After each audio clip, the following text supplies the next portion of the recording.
आज बनवूया आपण कोथिंबीर वडी। कोथिंबीर स्वच्छ धुवून कापून घ्यावी। नंतर धने जिरा पावडर बारीक करून घ्यावं। नंतर अद्रक, लसूण, मिरची याची पेस्ट, तीळ, 2 चम्मच तांदळाचं पीठ, 1 चम्मच ओवा, चवीनुसार मीठ आणि बेसन पीठ 1 बाउल, बरोबर गरम पाणी 1 बाउल। पाणी गरम करून घ्यावं। नंतर बारीक करून घ्यावी अद्रक लसूणची पेस्ट।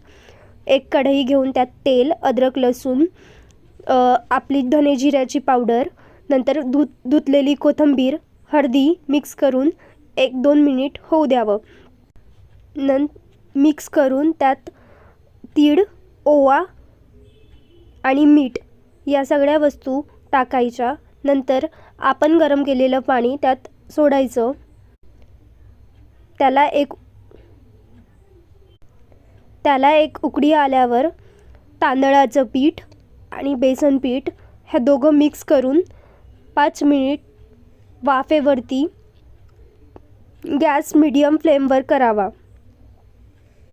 एकजीव करून घ्यावं। एक प्लेटमध्ये तेल लावून ते मिश्रण व्यवस्थित एका प्लेटमध्ये काढून स्पॅच्युलाने मिक्स करून घ्यावं। त्यानंतर सुंदर अशा कोथिंबीर वड्या कापाव्यात। ते मिश्रण 10 मिनिट तसेच ठेवावे। त्यानंतर सुंदर अशा कोथिंबीरीच्या वड्या तयार होतात। पुढे एक कढईत तेल तापवून घ्यावं। आपल्या कोथिंबीरीच्या वड्या त्यात सोडाव्या। तळलेल्या खुसखुशीत वड्या तयार आहेत। आवडल्या ना मग कोथिंबीरीच्या वड्या? चॅनलला लाईक आणि सबस्क्राईब करायला विसरू नका।